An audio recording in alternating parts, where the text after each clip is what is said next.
Shalom. Renungan kali ini berjudul Kasih Karunia Pemberdayaan Allah, bagian ke-1. Bagaimana Allah memampukan kita melakukan apa yang Ia syaratkan? Seperti pertanyaan pertama, apa yang Allah syaratkan dijawab dengan satu kata, kasih. Pertanyaan kedua juga dijawab dengan satu kata, kasih karunia. Kita akan mulai pembelajaran kita bagaimana Allah memampukan kita dengan menjelaskan bagaimana kasih karunia bekerja dalam kita. Ini memperlengkapi kita untuk melihat kasih Allah dikembangkan di dalam kita. Kerja kasih karunia satu dari kebenaran-kebenaran spiritual paling sulit untuk dimengerti pikiran natural. Mari kita mulai dengan definisi kasih karunia. Definisi ini diterima oleh banyak sarjana Alkitab, namun sudah pasti tidak mengurangi arti lengkapnya. Kasih karunia adalah perkenanan Allah cuma-cuma bagi yang tidak layak dan tidak pantas menerimanya. Perhatikan, pertama, kasih karunia cuma-cuma. Kasih karunia tidak bisa diterima sebagai hasil dari usaha atau jasa. Juga perhatikan, kasih karunia bukan hanya bagi mereka yang tidak layak, namun bahkan bagi mereka yang tidak pantas.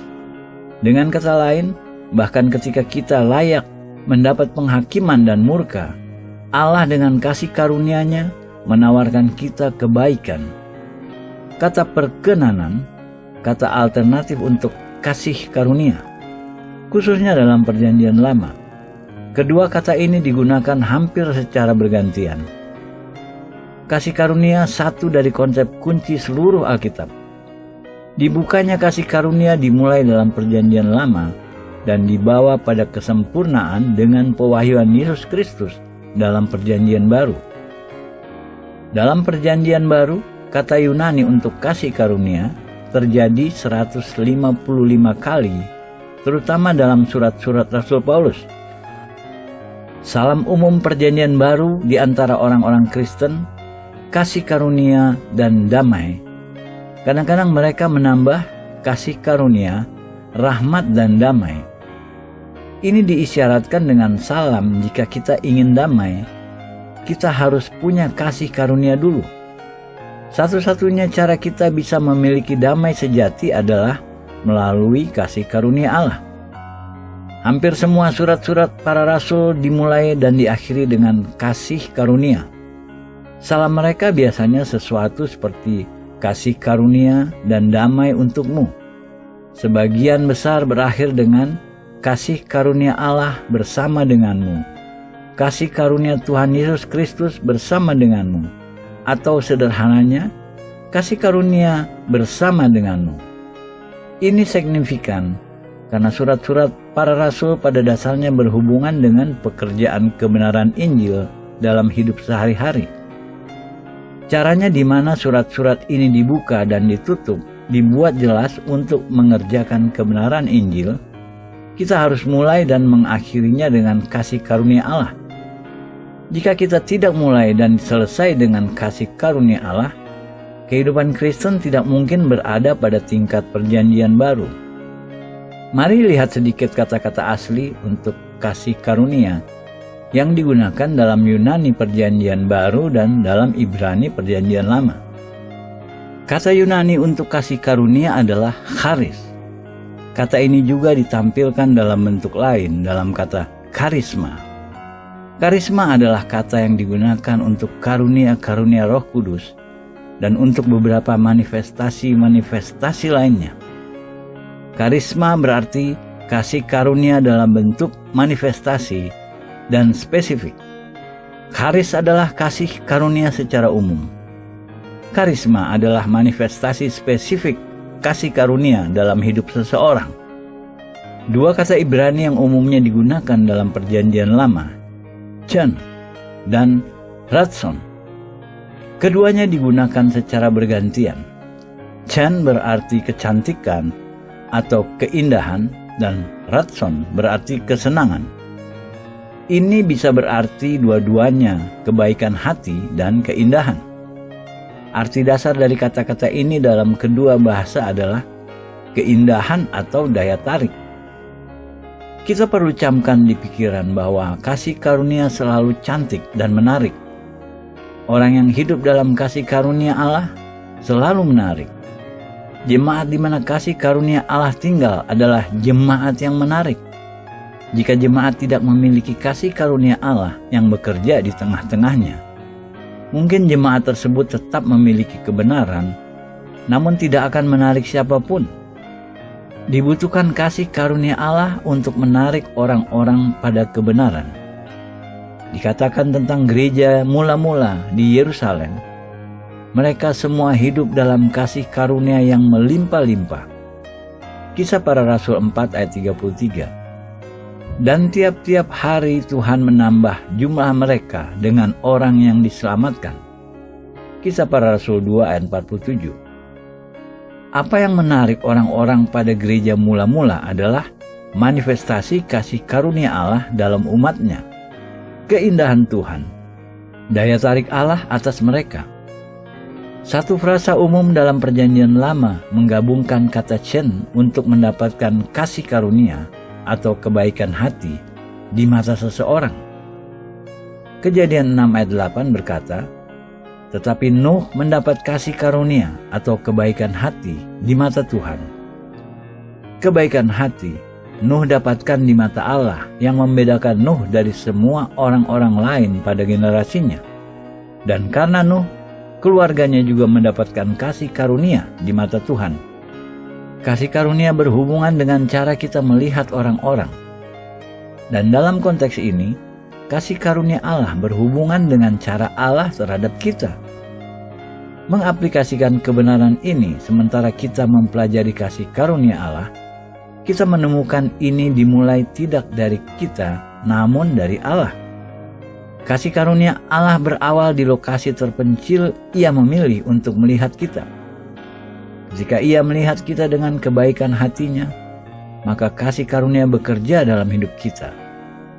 Ide bahwa kasih karunia tergantung pada cara Allah melihat kita dengan indahnya diilustrasi oleh berkat yang berasal dari kaum Lewi.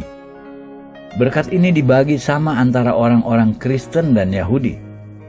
Tuhan berfirman kepada Musa, "Berbicaralah kepada Harun dan anak-anaknya. Beginilah harus kamu memberkati orang Israel. Katakanlah kepada mereka, Tuhan memberkati engkau dan melindungi engkau. Tuhan menyinari engkau dengan wajah-Nya dan memberi engkau kasih karunia. Tuhan menghadapkan wajah-Nya kepadamu dan memberi engkau damai sejahtera." Bilangan 6 ayat 22-26. Ada 6 bagian dari berkat ini. Pertama, Tuhan memberkati engkau. Kedua, Tuhan melindungi engkau. Ketiga, Tuhan menyinari engkau. Keempat, dan memberi engkau kasih karunia. Kelima, Tuhan menghadapkan wajah-Nya kepadamu. Keenam, dan memberi engkau damai sejahtera. Perhatikan frasa Tuhan memberi engkau kasih karunia mendahului dan diikuti dengan menyebut wajah Tuhan. Pertama, wajah Tuhan menyinari umat-Nya, dan lalu Tuhan membalik wajah-Nya terhadap mereka. Kerja kasih karunia Tuhan tergantung pada cara Ia melihat kita. Bagian terakhir dari berkat, dan memberi engkau damai sejahtera. Sekali lagi, damai nyata hanya bersumber dari kerja kasih karunia Allah. Ada contoh indah kasih karunia Tuhan yang dimanifestasi oleh pandangannya pada umat-Nya dalam pasal 2 kitab Keluaran. Akhir dari pasal ini menggambarkan penderitaan Israel di Mesir dan bagaimana Tuhan menunjukkan kasih karunia dan perkenanan atau hak istimewa terhadap mereka. Lama sesudah itu matilah Raja Mesir. Tetapi orang Israel masih mengeluh karena perbudakan, dan mereka berseru-seru, sehingga teriak minta tolong karena perbudakan itu sampai kepada Allah. Allah mendengar mereka mengerang, lalu Ia mengingat kepada perjanjiannya dengan Abraham, Ishak, dan Yakub. Maka Allah melihat orang Israel itu, dan Allah memperhatikan mereka. Keluaran 2 ayat 23-25. Orang-orang Israel dalam kebutuhan yang sangat mendesak dan penderitaan tidak bisa menolong diri mereka sendiri. Satu-satunya yang mereka bisa harapkan adalah kasih karunia Allah. Allah mendengar keluhan mereka dan merespon. Allah melihat orang-orang Israel dan prihatin kepada mereka. Kebaikan hati Allah mulai bekerja ketika Ia membalik mukanya terhadap orang-orang Israel karena kepeduliannya. Lalu, dengan cara praktis, Ia bergerak mewakili mereka dan mengintervensi dan membebaskan mereka. Poin di mana Allah melihat orang-orang Israel adalah poin di mana kasih karunia-Nya mulai bekerja. Ayat indah lainnya menegaskan kembali kebenaran bahwa Allah adalah satu-satunya sumber kasih karunia sejati. Dan Allah, sumber segala kasih karunia, yang telah memanggil kamu dalam Kristus kepada kemuliaan-Nya yang kekal, akan melengkapi, meneguhkan, menguatkan, dan mengokohkan kamu sesudah kamu menderita seketika lamanya. 1 Petrus 5 ayat 10. Allah adalah Allah dari segala kasih karunia. Dengan kata lain, kasih karunia datang hanya dan sepenuhnya dari Allah. Tidak ada sumber lain kasih karunia dalam alam semesta. Jika kita ingin kasih karunia, kita harus pergi kepada Allah. Kasih karunia-Nya adalah kekuatan satu-satunya dalam alam semesta yang mendewasakan kita dan membuat kita tegas, kuat, dan tabah. Ini kebaikan hati Allah sementara mukanya berbalik pada kita. Kita sudah mendefinisi kasih karunia adalah perkenanan Allah cuma-cuma bagi yang tidak layak dan tidak pantas menerima. Untuk mengapresiasi sepenuhnya kasih karunia Allah, mari kita pikirkan bagian terakhir dari definisi ini. Tidak layak dan tidak pantas. Kata-kata ini mengacu pada kondisi umat manusia dibiarkan sendiri terpisah dari Allah. Sekali kita mengerti betapa putus asa keadaan spiritual manusia sesungguhnya, kita mengerti kenapa hanya kasih karunia saja bisa memenuhi kebutuhan-kebutuhan kita. Gambaran umat manusia terpisah dari kasih karunia Allah ditemukan dalam Injil Matius. Nas ini menggambarkan awal pelayanan Yesus di bumi di Galilea dengan kutipan dari Perjanjian Lama, Yesaya 9 ayat 1 dan 2. Bangsa yang berjalan di dalam kegelapan telah melihat terang yang besar. Mereka yang diam di negeri kekelaman, atasnya terang telah bersinar. Engkau telah menimbulkan banyak sorak-sorak dan sukacita yang besar. Mereka telah bersukacita di hadapanmu, seperti sukacita di waktu panen, seperti orang bersorak-sorak di waktu membagi-bagi jarahan. Tetapi waktu Yesus mendengar bahwa Yohanes telah ditangkap, menyingkirlah Ia ke Galilea. Ia meninggalkan Nazaret dan diam di Kapernaum, di tepi danau, di daerah Sebulon dan Naftali, supaya genaplah firman yang disampaikan oleh Nabi Yesaya. Tanah Sebulon dan tanah Naftali, jalan ke laut, daerah seberang sungai Yordan, Galilea, wilayah bangsa-bangsa lain. Bangsa yang diam dalam kegelapan telah melihat terang yang besar, dan bagi mereka yang diam di negeri yang dinaungi maut telah terbit terang. Gambaran yang diberikan pada kita mengenai umat manusia ketika Yesus datang di tempat kejadian adalah orang-orang yang hidup dalam kegelapan dan di negeri yang dinaungi maut. Kondisi mereka bisa disimpulkan dalam 3 frasa: kegelapan, keputusasaan, dan ekspektasi kematian. Ini kondisi umat manusia terpisah dari kasih karunia Allah. Perhatikan, Yesaya berkata, mereka duduk di negeri bayangan kematian. Mereka diam, mereka tidak punya cara untuk bergerak. Karenanya, mereka tidak bisa lolos dan tidak memiliki alternatif. Setiap hari bayangan kematian turun sedikit lebih besar sepanjang hidup mereka. Tidak ada yang mereka bisa lakukan selain menunggu tanpa harapan. Ini gambaran penuh keputusasaan. Dalam Perjanjian Baru, Paulus menggambarkan kondisi spiritual umat manusia terpisah dari kasih karunia. Kamu dahulu sudah mati karena pelanggaran-pelanggaran dan dosa-dosamu. Kamu hidup di dalamnya karena kamu mengikuti jalan dunia ini, karena kamu mentaati penguasa kerajaan angkasa, yaitu roh yang sekarang sedang bekerja di antara orang-orang durhaka. Sebenarnya dahulu kami semua juga terhitung di antara mereka, ketika kami hidup di dalam hawa nafsu daging dan menuruti kehendak daging dan pikiran kami yang jahat. Pada dasarnya kami adalah orang-orang yang harus dimurkai, sama seperti mereka yang lain.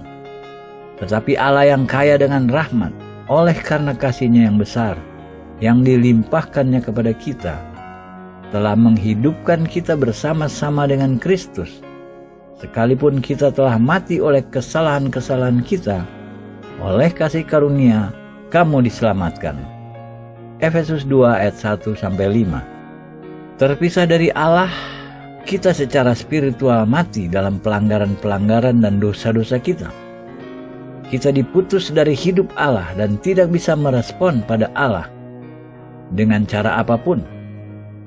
Pikirkan ketidakberdayaan dan keputusasaan orang mati.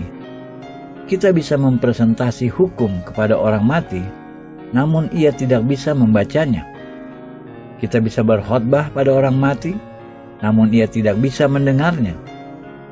Kita bisa memberi teladan baik pada orang mati, namun ia tidak bisa melihat perbuatan-perbuatan kita. Tidak ada yang akan menolong orang mati. Dan ketidakberdayaan dari kematian menggambarkan kondisi kita di hadapan Allah. Menurut kodrat, kita terputus dari Allah. Tidak bisa menolong diri kita sendiri, tidak bisa merespon, tidak bisa melakukan hal-hal baik apapun. Kita sederhananya mati. Mati dalam dosa, alasan utama hukum tidak bisa menolong kita secara spiritual. Kalau demikian, bertentangankah hukum Taurat dengan janji-janji Allah? Sekali-kali tidak. Sebab andai kata hukum Taurat diberikan sebagai sesuatu yang dapat menghidupkan, maka memang kebenaran berasal dari hukum Taurat. Galatia 3 ayat 21. Jika hukum bisa memberi hidup, maka hukum bisa menolong orang mati. Namun hukum tidak bisa memberi hidup, karena bukan kodrat hukum untuk mengimpartasi hidup. Hukum mengatakan pada kita apa yang harus dilakukan. Ini indah, kudus, dan adil. Namun tidak bisa memberi kita hidup. Kebutuhan utama orang mati adalah hidup. Dan hidup datang hanya melalui kasih karunia. Raja Daud berbicara mengenai kondisi umat manusia secara umum, mengacu pada kita sebagai anak-anak manusia. Tuhan memandang ke bawah dari surga kepada anak-anak manusia untuk melihat apakah ada yang berakal budi dan yang mencari Allah. Mereka semua telah menyeleweng, semuanya telah bejat. Tidak ada yang berbuat baik, seorang pun tidak. Mazmur 14 ayat 2 dan 3. Daud berkata, sementara Allah memandang ke bawah dari surga kepada anak-anak manusia, ia mencari apakah ada yang berbuat baik atau bahkan siapa saja yang mencari Allah. Ia tidak bisa menemukan seorang pun yang berbuat baik atau mencarinya. Terpisah dari kasih karunia Allah, kita tidak bisa bahkan melihat kebutuhan kita akan Allah. Kita seperti orang-orang mati yang tidak bisa melihat situasi keputusasaan di mana kita hidup. Tidak ada yang dapat kita lakukan untuk diri kita sendiri sampai kasih karunia Allah bekerja. Kasih karunia Allah bekerja dalam hidup kita jauh sebelum kita tahu kita membutuhkannya dan bahkan sebelum kita bersedia berbalik padanya. Kita dalam kegelapan. Kita mati. Tidak bisa menolong diri kita sendiri. Tidak bisa merespon dan tidak bisa melakukan apapun yang baik. Amin.